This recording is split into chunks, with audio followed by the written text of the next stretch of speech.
예, 여러분 안녕하세요. 자, 오늘은 문학 비평론, 2019년 1학기에 있는 그 문학 비평론 과목을 기출문제를 강의를 하도록 하겠습니다. 자, 문학 비평론 2019년 1학기입니다. 자, 문제를 바로 보겠습니다. 자, 36번 문제를 보시면요. 이 마르크스주의 비평 이론에 대한 이야기를 이제 하는 게 나오는데, 이것은 이제 여러분 교재로 56페이지를 한번 펴보시면 이 마르크스주의에 대한 이야기가 나옵니다. 자, 56페이지를 펴보시면요. 56페이지 첫째 줄이죠. 그 마르크스주의 비평 이론은 카를 마르크스와 그 다음에 이제 가로가 나왔는데 이 가로가 문제죠. 자, 가로. 자, 당연히 그 가로가 뭡니까? 프리드리 엥겔스죠, 엥겔스. 자, 이 프리드리 엥겔스가 답이죠. 그러니까 마르크스 엥겔스. 그런 게 답입니다. 그래서 그가 19세기 중후반의 각종 저서의 편지를 통해서 이야기한 그런 견해들이 기초가 되었다. 뭐 이런 이야기죠. 자, 그래서 답은 그 엥겔스니까 2번이네요. 프리드리 엥겔스. 자, 37번. 엥겔스는 도시의 소녀에 대한 독후감 형식으로 보낸 편지 속에서 리얼리즘에 대한 세 가지 조건을 언급했어요. 자, 그 조건에 포함되지 않는 것은 그랬는데 이 리얼리즘의 이제 세 가지 조건이 60페이지, 61페이지를 보면 나오는데 아니 59페이지, 60페이지를 보면 나오는데 자, 59페이지의 그 밑에서 세 번째 줄에 보면 엥겔스가 영국의 소설가 마거릿 히크니스의 작품 도시의 소녀에 대한 독후감 형식으로 보낸 편지에 들어있는 리얼리즘에 대한 중요한 정의를 살펴볼 필요가 있다. 자, 그 다음에 이제 이야기가 나오고요. 그 밑에 나오죠. 이 정의를 통해 정리할 수 있는 세 가지는 세전전이죠. 그러니까 세전전. 그러니까 첫 번째는 뭡니까? 하나는 37번 지금 문제 보고 있죠. 하나는 이 세부적 진실, 세부적 진실. 또 하나는 전형적 전형적 상황이죠. 전형적 상황. 자, 그 다음이 뭡니까? 전형적 인물이에요. 전형적 인물. 자, 이게 이제 그 중요한 그 특징이라고 볼 수가 있겠죠. 자, 그러니까 정답은 그게 아닌 것이 답이 되겠죠. 이 세 가지 포함되지 않는 거. 적확한 묘사. 자, 이것은 포함이 안 되겠죠. 자, 38번 문제를 한번 보도록 하겠습니다. 여기 보시면, 자, 가로는 이렇게 나오는 게 있죠. 자, 이 부분은 이제 여러분 교재 67페이지랑 펴보세요. 67페이지. 67페이지에서 이제 문제가 된 거죠. 자, 거기 둘째 줄을 보세요. 67페이지 둘째 줄에 보면, 자, 가로는 1923년. 자, 그 가로 안에 들어가는 게, 프리체라고 나오죠. 프리체. 자, 프리체니까 정답은 4번이죠. 그래서 이 프리체는 1923년 예술에 관한 개론이라는 글에서 지리적 환경도 천재적인 개인도 또 한 나라의 다른 나라에 대한 영향도 그때마다 예술적 본질, 그 진화의 법칙들을 해명해 줄 수 없다. 그게 나왔죠. 그래서 프리체고요. 그 다음에 이제 그 밑에 나오는 게 오직 가로만이. 자, 가로가 뭐겠습니까? 경제죠, 경제. 오직 경제만이. 그래서 39번은 경제가 되는 거죠. 38번은 프리체가 되는 거고요. 자, 40번 문제는요. 보들레르가 이제 문제가 나오죠. 보들레르의 시들을 통해서 프랑스 제2 제정기의 파리라는 거대한 근대 도시의 이기적이고 파편화된 삶의 조건들이 모더니즘의 텍스트에 어떻게 반영되었는가 이런 걸 분석한 그 평론가가 누구냐? 바로 이제 발트 베냐민이죠. 자, 그래서 이 베냐민은 14페이지에 그 두 번째 단락을 보세요. 두 번째 단락. 거기 보면 베냐민 역시 보들레르의 시들을 통해서 프랑스의 제2 제정기의 파리라는 거대한 근대 도시의 이기적이고 파편화된 삶의 조건들이 모더니즘의 텍스트에 어떻게 반영되었는가를 잘 분석했다. 뭐 이런 말이 나오고 있습니다. 자, 그 다음에 41번 문제를 보면 프로이드가 억압된 욕망에 위장된 성취라고 고전적인 정의를 내린 것은 무엇이냐? 자, 이것은 이제 116페이지를 펴보시면요. 116페이지. 그 116페이지의 두 번째 단락에 여섯째 줄, 일곱째 줄입니다. 지금 41번 보고 있어요. 자, 이것은 그 116조 두 번째 단락에 거기 나오죠. 억압된 욕망이 꿈의 내용적인 측면이라면 위장된 성취는 형식적인 측면이다. 자, 그러니까 모두 관련되는 것은 꿈이죠. 꿈과 관련이 있다. 이렇게 볼 수가 있는 것이고요. 자, 42번 문제는 뭡니까? 라이트가 정신분석 비평의 이론의 전개 과정에 대해 언급할 때 분열 분석으로 해서 그 가여 포함시킨 이론가. 자, 이거는 이제 115페이지를 보시면 115페이지에 두 번째 단락의 다섯째 줄에 보면 115페이지입니다. 자, 115페이지에 이제 두 번째 단락 다섯째 줄에 보면 이 들레주와 갓다리가 나오죠. 들레주와 갓다리. 그래서 이 들레주와 갓다리가 이제 이야기하는 것이 바로 분열 분석입니다. 분열 분석.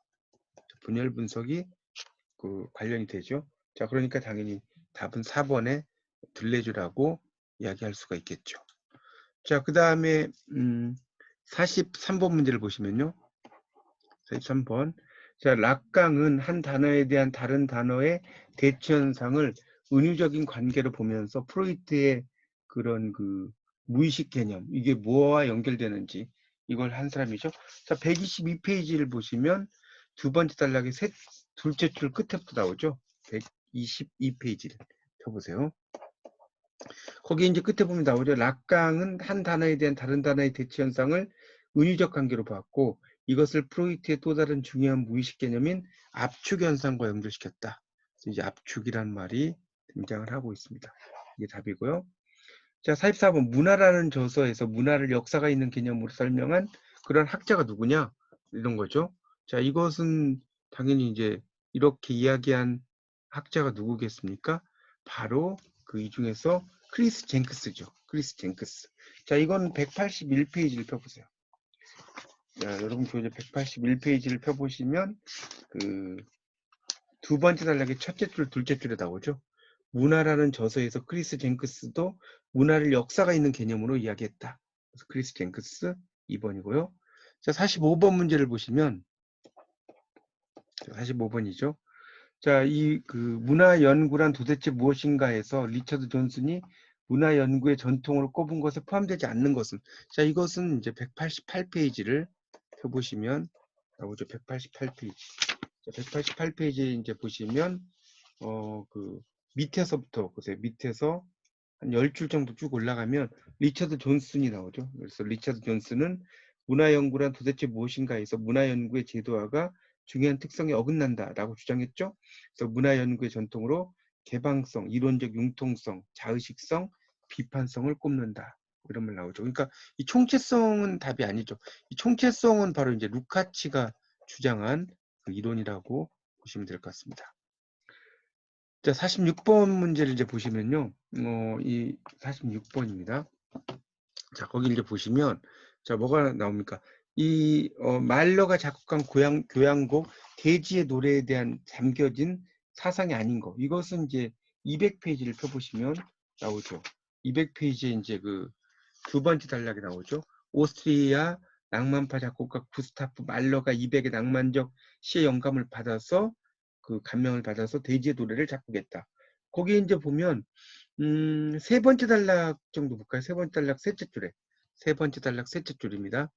200페이지에 거기에 이제 보시면 이런 말 나오죠. 죽음에 대해서 체념과 수용의 자세를 가졌다라고 하는 것이 이제 1번이고요. 그 다음에 동양적 순환론에 근거한 내세의 귀환이죠. 이것은 밑에서 세 줄 올라가면 동양적 순환론에 근거한 내세의 귀환 이런 말이 나오고 있어요.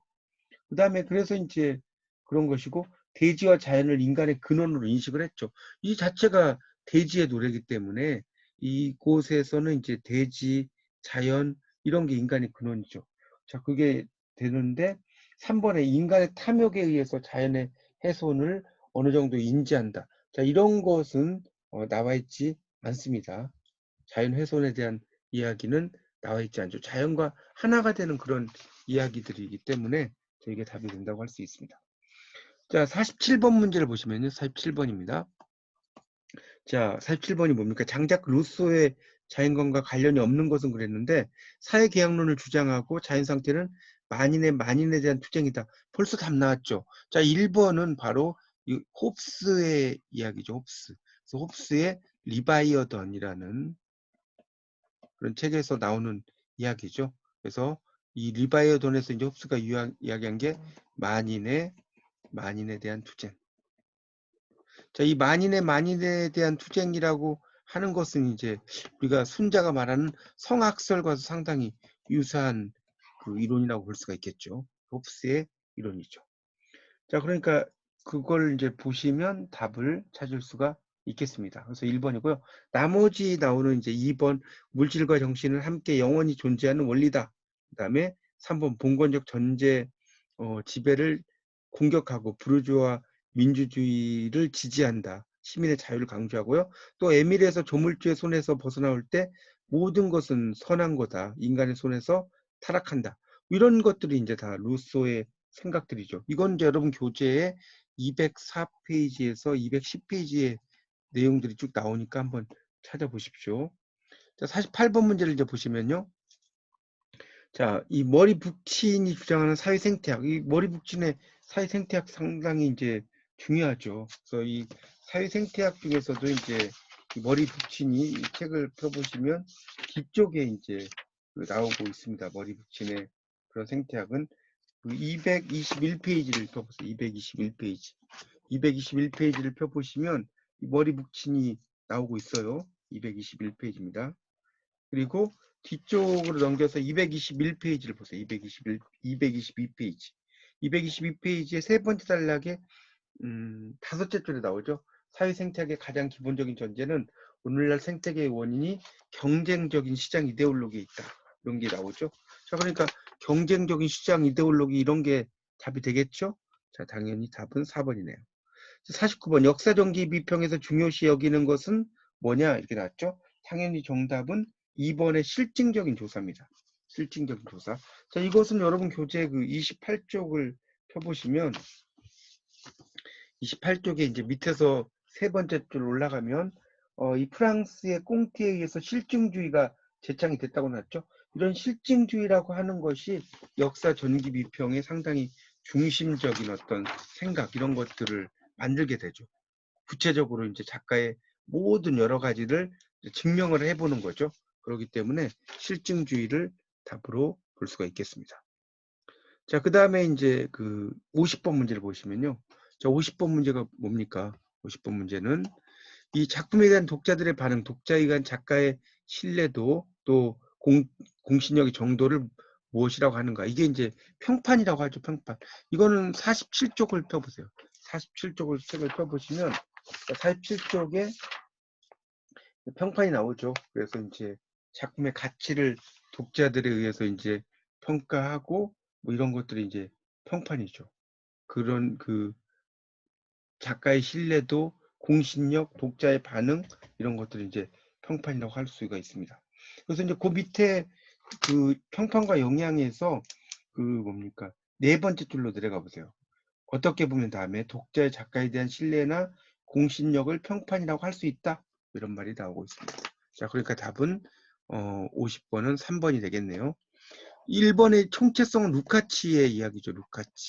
루카치가 이야기한 그 중요한 특성이고요. 2번에 이제 상호 텍스트성이라는 것은 모든 것이 서로 이제 관련되어 있다. 모든 것이 서로 관련되어 있다는 것이 바로 이 상호 텍스트성이죠. 상호 텍스트성. 모든 것들이 이제 서로 연결되어 있는 그런 것들을 이제 이야기하는 것이 상호 텍스트성이고, 이거는 이제 인터텍스튜얼리티라고 보통 이야기를 하죠. 영어로는. 자, 그래서 답은 평판이고요. 자, 51번 문제를 보시면, 자, 이것은 이제 뭡니까? 매일신보에 연재된 1917년이죠. 그 매일신보에 연재된 장편소설 무정은 현재까지 확인된 바로는 식민지 기간 동안 출판사를 바꾸면서 여러 번 이제 간행이 됐다는 거예요. 그리고 뭐 간행이 되었는데 그 중에서 이제 30년 동안 무정은 여러 출판사에 의해서 간행이 됐죠. 그래서 이제 작가의 손을 떠나 출판업자와 편집자의 의도에 따라서 변형이 되었다. 그러니까 어떤 판본이냐 이런 걸 따지는 거. 어떤 판본을 볼 것인가를 따지는 거. 이걸 이제 뭐라고 하냐면 원전 비평이라고 하는 거예요. 원전 비평. 어떤 것을 볼 거냐. 그래서 이 원전 비평은 33페이지를 좀 펴보시면 여러분 교재 33페이지를 펴보시면 그 이제 원전에 대해서 연구하는 그런 내용이 쭉 나오고 있죠. 텍스트의 확정이 그 두 번째 단락의 첫째 줄에 보면 따라서 텍스트의 확정은 어떤 비평 작업보다 선행되어야 된다. 그러니까 어떤 텍스트를 할 것이냐.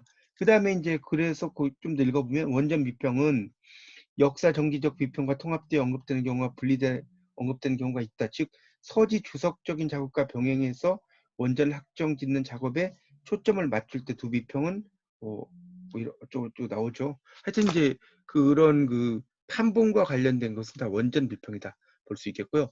52번 역사 전기적 비평이 범하기 쉬운 문제. 당연히 역사 전기 비평이라고 하는 것은 이 작가의 생애와 작품을 같이 본다는 이 작가의 생애가 바로 이 작품과 같이 녹아들어 있다라고 생각을 하는 거죠. 그러니까 작품의 의미나 가치를 독자의 정서적 반응이나 영향과 동일시하기 쉽다. 그 당시 어떤 그 작가가 살았을 때의 어떤 문제들 이런 거하고 연결시켜 버리는 거죠. 그러니까 1번이 범하기 쉬운 문제라고 볼 수가 있겠죠. 정서적 반응이나 영향 이거하고 이제 작품의 의미나 가치를 연결시켜 버린다는 거죠. 그러니까 그 당시에 뭐 사람들이 어떤 그 계몽주의라든가 이런 것을 많이 그 호응을 하면 계몽주의적인 어떤 요소 이런 것들도 이제 포커스를 맞추는 것이고요. 자, 53번입니다. 일상적으로 습관화된 대상에 대해서 인식을 새롭게 바꿔요. 그래서 다르게 하는 거. 여기서는 다르게가 중요하죠. 다르게. 자, 그러니까 다르게 한다는 거니까 그 여기다 동그라미 쳐보시고요. 다르게 하는 거 혹시 뭐겠어요? 낯설게 하기죠. 자, 낯설게 하기. 그래서 이건 81페이지에 나오고요. 디퍼밀리어라이제이션이죠. 영어로 말하면 낯설게 하기입니다. 그래서 이제 여러분 교재 81페이지를 펴보시면 그런 이제 세 번째 단락에 다섯째 줄 나오죠. 시클롭스키의 유명한 낯설게 하기가 있다. 그래서 거기서 두 줄 내려가면 일상의 모습을 일그러뜨리고 낯설게 만든다. 이런 말 나오죠. 자, 4번 문제를 보면 엘렌 테이트가 훌륭한 시의 조건으로 제시한 긴장에 대해서 잘 설명한 게 뭐냐 이렇게 나왔죠. 텐션이라고 이제 엘렌 테이트의 긴장과 관련되는데 이 긴장과 관련된 것은 이 중에서 그 가번이겠죠. 가번. 자, 이 가번이고 이것은 이제 89페이지를 펴보세요. 89페이지. 자, 89페이지를 한번 펴시고 설명을 들으시면 좋겠습니다. 자, 거기 이제 89쪽에 보시면 이제 긴장에 대한 내용이 나오죠. 89쪽에. 거기 이제 긴장이 나오고요. 여기 이제 엘렌 테이트가 주장을 했다고 그랬고 문자적인 의미와 비유적인 의미 이런 말 나오죠. 첫째 줄에 문자적 의미와 비유적인 의미. 그래서 이제 거기에서 접두산 x와 in을 떼어버리고 남는 거라는 거죠. 그래서 intention. 그렇죠? extension이라고 이야기할 때 이 텐션이라는 게 이제 긴장이라는 뜻이죠. extension은 이 x란 건 밖으로라는 뜻이고 in이라는 것은 안이라는 뜻입니다. 안. 그래서 이제 그런 내용을 이야기하는 거죠. 바깥 세계로 향하는 외연적인 문자적인 의미와 작품 내부로 향하는 내포적 비유적 의미 사이에서 끌어당긴 힘이라는 거죠. 그래서 54번은 1번이 되겠고요. 자, 55번은 뭡니까? 탈구조주의자인 데리다가 나왔죠. 데리다. 데리다가 주장한 것은 뭡니까? 차연이에요. 차연. 차연. 차연은 차이를 연계한다는 뜻이에요. 연계한다. 그런 이야기죠. 디페랑스. 디페랑스를 이야기를 하는 겁니다. 그래서 이 차연과 관련된 건 나번을 보면 다르다와 연계하다 이런 말이 나오죠. 다르다와 연계하다. 그래서 이거는 여러분 교재 그 134페이지를 보시면 134페이지에 그 나오죠. 그 세 번째 단락에 이것을 설명하기 위해 데리다는 차연이라는 신조어를 만들었다. 그래서 차연이라는 단어의 동사형인 디페레르는 다르게 하다는 말과 지연시키다는 말이 있다. 이런 말이 나오고 있습니다. 자, 56번 문제를 보시면 이제 문학적 관습, 문학 장르에 대한 설명은 이것은 이제 이 중에서 라번이죠. 여기는 이제 문제 답이 나와 있죠. 한 무리의 작품들이 형식, 체제, 내용 등이 있고 유사성, 그에 따른 많은 이유가 있어서 오랜 시간에 걸쳐서 자, 관습적인 체제라고 나왔죠. 그래서 이제 여기서는 이제 포인트가 관습에 동그라미 쳐놓으세요. 관습. 그래서 이런 관습적인 체제로 이제 그 있는 것을 이야기하는 거죠. 그러니까 문학적 관습과 문학 장르에 대한 것은 라번이 된다고 볼 수가 있겠고요. 자, 57번 문제에서는 뭡니까? 구조주의 비평이죠. 이 구조주의 비평이라는 것은 텍스트가 의미하는 방식과 요소들 간의 관계죠. 그러니까 구조주의 비평에서 가장 중요한 것은 이 방식에 동그라미 쳐놓으세요. 이거는 이제 페이지 100페이지를 펴보시면 그런 이제 구조주의에 대한 이야기가 나오고, 이 구조주의에서의 그 방식, 거기 이제 100페이지에 세 번째 단락의 첫째 줄 보세요. 이처럼 문학 연구에서 구조주의적 비평은 의미 자체에 초점을 맞추는 대신 텍스트가 의미하는 방식에 관심을 갖는다고 나오죠. 자, 그래서 방식이고요. 자, 그 다음에 58번은 지식이 당대의 지배올로기와 결탁을 해서 어떻게 이 지식이 스스로 합법화시키느냐, 그런 거와 관련된 이야기를 이제 그 담론의 힘 이런 걸 이야기한 사람은 당연히 미셸 푸코죠. 미셸 푸코입니다. 자, 여러분 교재에 137쪽을 펴보세요. 자, 50 지금 그 8번 보고 있는데 이것은 137쪽을 보시면 이 미셸 푸코에 대한 이야기가 나오고 있죠. 그래서 이 미셸 푸코 하면 여러분 이제 지식, 그다음에 담론 이런 것이 많이 나오죠. 자, 거기 두 번째 단락의 넷째 줄 끝에 보면 지식이 어떻게 당대의 지배 이데올로기와 결탁하고 스스로 합법화시켜 나가면서 담론의 힘을 행사하느냐. 그러니까 결국 지식과 권력의 함수 관계를 주장을 한 사람이라는 거죠. 지식과 권력의 함수 관계. 이걸 주장한 사람이 이제 바로 미셸 푸코라고 이야기할 수가 있겠습니다. 자, 59번 문제를 보면요. 자, 59번은 뭡니까? 샌드라 길버트와 수잔 구버의 다락방에 미친 여자죠. 그래서 미친 여자 버타가 상징하고 있는 게 뭐냐? 이것은 153페이지를 펴보세요. 여러분 교재 153페이지.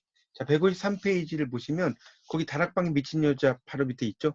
다락방에 미친 여자는 샌드라 길버트와 수잔 구버가 1979년에 쓴 페미니즘 비평서고, 다락방에 미친 여자라는 표현은 1차적으로 샤럿 브론테의 대표작 제인 에어에 나오는 버타를 의미하지만 2차적으로는 남성 중심적 문학 풍토 속에서 여성 작가가 느끼는 갈등과 불안을 상징한다, 이런 말 나오죠.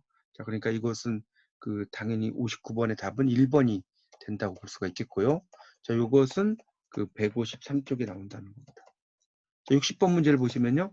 형식주의자들이 생각한 비평가의 과제. 이거는 당연히 작품의 이제 표현 방식, 문학적인 표현 방식. 이게 1번이 답이겠죠.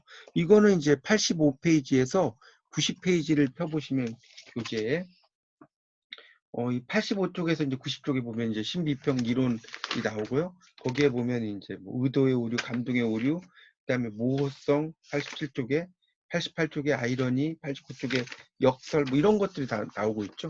이런 것들이 전부 다 이제 그러한 문학적 표현 방식이라고 할 수 있습니다. 자, 61번 문제를 보면요.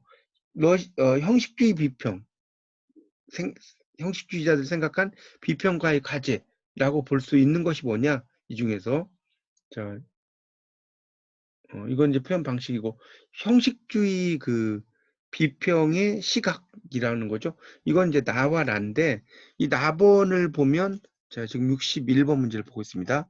나번을 보면 뭡니까? 이 중에서 이 작품은 시간을 초월해서 존재하는 자율적인 언어의 대상이다. 이 자율적인 언어라는 게 상당히 중요해요. 언어적 대상. 자, 이게 이제 그 형식주의에서 상당히 중시하는 그런 그 것이라고 볼 수가 있겠죠. 자율적인 그 작품이라고 하는 것 자체가 자족적이다. 스스로 만족하고 스스로 이제 그 한다는 거죠. 그거는 이제 85쪽에 보면 신비평가들이 강조하고 있는 원칙의 첫째가 독립적이고 자족적이다, 이런 말 나오죠. 자, 그 다음에 라번을 보면 문학의 역사보다는 변하지 않는 문학적인 것, 이런 것이 나오죠. 이것은 83페이지를 보세요. 83페이지 셋째 줄에 보면 중간에 있죠. 문학의 역사보다 변하지 않는 문학적인 것, 문학성을 찾으려고 했다. 자, 그래서 나번과 라번이 바로 이제 형식주의와 관련이 있는 거라고 볼 수 있겠고요. 자, 구조주의 비평의 시각을 보여주는 것이 뭐냐, 이 중에서 구조주의 비평은 당연히 다번이죠. 다번에도 보면 이제 심층 구조라는 말이 또 있어요. 그 박스에 보면 다번에 심층 구조라는 말이 있다가 동그라미 쳐놓으세요. 그래서 당연히 이제 이 다번이 정답이 된다고 할 수 있겠죠. 62번은. 3번이죠. 그러니까 63번 문제에서는 뭡니까? 기대지평과 지평의 융합과 관련된 거. 이것은 이제 그 1번의 가번이죠. 이거는 이제 168쪽에 보시면 기대지평과 지평의 융합이 나와요. 여러분 책에. 그래서 거기에 이제 그 내용이 뭐냐면 뭐라고 나옵니까? 어떤 작품이 보편적이라든가 의미가 영구히 정해져서 어느 시기에 어느 곳에 있는 어느 독자에게도 오해 없이 받아들여질 것이다라고 말할 수 있다. 이렇게 나오는데 여러분 교재 이제 168쪽을 펴보시면 그런 그 기대지평과 지평의 융합에 대한 이야기가 언급이 되고 있어요. 168쪽에 이제 보시면 거기 첫째 줄부터 나오죠. 그래서 이제 기대지평이라는 것은 주어진 시기의 문학 텍스트를 평가하기 위해 독자들이 사용하는 기준이다. 그리고 이제 좀 내려가다 보면 그래서 이제 그런 그 텍스트의 의미라고 하는 것을 이제 밑에서 셋째 줄 올라가면 감달나게 가다모는 텍스트의 의미를 이해한다는 것은 독자가 텍스트에 보내고 텍스트가 독자에게 가져다 주는 지평선의 융합의 산물이다. 그래서 이것이 이제 바로 지평의 융합이라고 이제 볼 수가 있죠. 그래서 이제 그런 것들이 지평의 융합이라고 하는 것들이 그런 그 잘 받아들여지는 내용이 나오고 있죠. 그래서 이제 63번은 가번이라고 볼 수 있겠고요. 그런 거. 그다음에 64번에서는 이것은 작물을 뜻한다라고 나오고 있습니다. 64번입니다. 자, 64번에서는 좀 이제 여러분 교재로는 131쪽을 먼저 펴보세요. 131쪽을 펴보시면 그 중간에 인용문이 나오죠. 인용문. 텍스트는 직물을 뜻한다. 직물을 뜻한다. 이게 무슨 말이냐면 우리가 텍스트는 책이죠. 직물은 텍스타일이죠. 그래서 이 두 단어를 보면 이 텍스트라는 것에 공통 분모가 있죠. 그렇게 이해하시면 됩니다. 그래서 이제 그런 직물을 만들어 가는 거죠. 우리가 거미가 자신을 해체해서 만들듯이. 자, 65번 문제를 보시면 65번입니다. 자, 여기서 뭡니까? 제라르 주네트의 서사 담론에서 서사 분석에서 어떤 부분을 중시하느냐? 이거는 이제 104쪽의 마지막 줄을 펴보시면 주네트는 누구에 의해 서술되었는가를 중시한다라고 하는 것이 나오고 있어요. 104쪽에. 그게 답이고요. 자, 66번 문제를 보시면 다음 중 사회주의적 페미니즘의 주요 내용이라고 할 수 있는 것은 이렇게 나왔어요. 66번을 보면 자, 거기 이제 보면 그 1번에 나오는 것은 바로 이제 문화적 페미니즘이죠. 문화적 페미니즘이라고 보시면 돼요. 이게 이제 147쪽에 보면 이 문화적 페미니즘이 나오는데 평화주의, 협동, 조화 등 여성의 특성이 그런 이제 공적인 갱생의 원천이 되는 거다는 것이고요. 자, 2번에 나오는 그 여성이 노예화되어 있는 것은 그릇된 사회화의 과정이다. 뭐 이런 것이 이제 뭐 이야기가 되고 그다음에 3번 같은 경우는 이런 건 아니겠죠. 3번에 보면 뭡니까? 가사노동, 육아, 이성애 등은 가부장에 의해서 이루어진다. 이것이 이제 바로 급진적 페미니즘이에요. 급진적 페미니즘. 그럼 이제 148쪽에 나옵니다. 자, 4번에 나오는 남성과 여성의 문제를 자본과 그 착취자. 자, 이게 이제 148쪽에 나오는 바로 사회주의적 페미니즘이죠.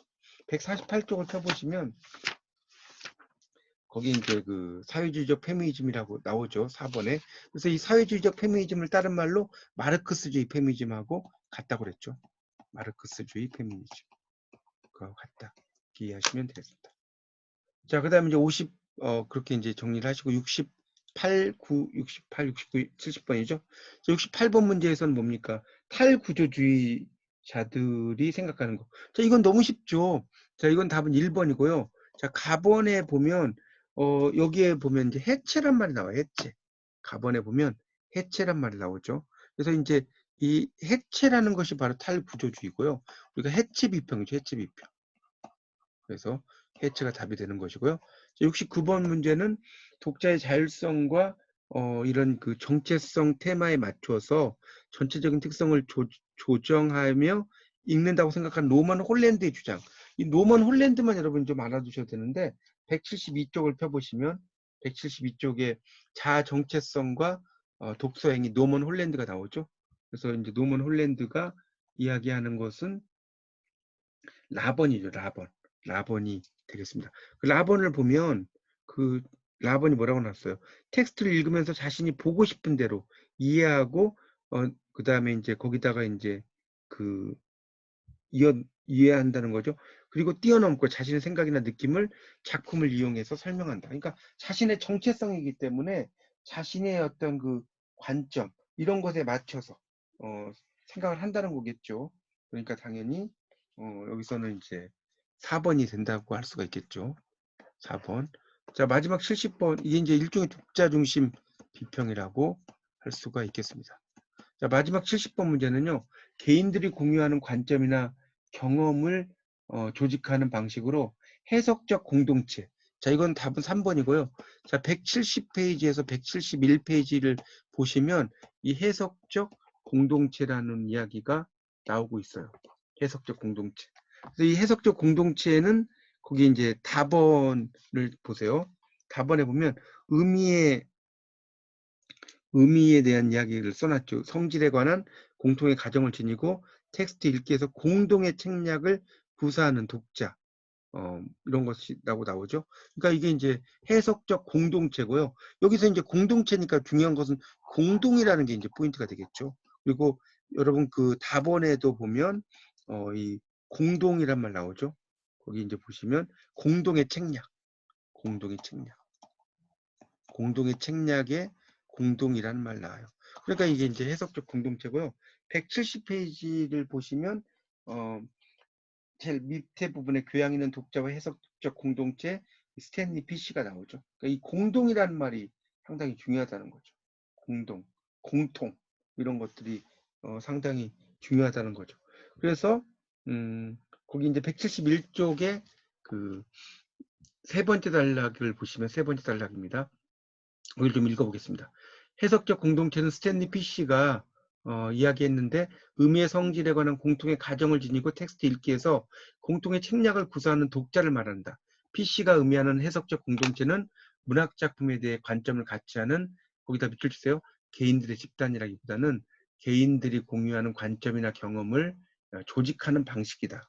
그런 것들을 이제 조직하는 방식 이런 것들을 이제 상당히 강조한다라고 볼 수가 있겠죠. 하여튼 여기서 이제 공동과 관련된 것이 답이 된다고 할 수 있습니다. 네, 이렇게 해서 이제 2019년 1학기 문제를 한번 제가 풀어봤는데요. 여러분이 이제 다시 한번 잘 보시면서 여러분의 그 지식으로 만드시기 바랍니다. 그 내용들은 그렇게 이제 여러분 지식으로 이제 만드시면 될 것 같습니다. 그런 내용으로 의미를 파악을 하시면 될 것 같습니다. 네, 이렇게 해서 이상 마치도록 하겠습니다. 네, 끝까지 잘 들어주셔서 감사합니다. 다시 한번 복습해 주십시오.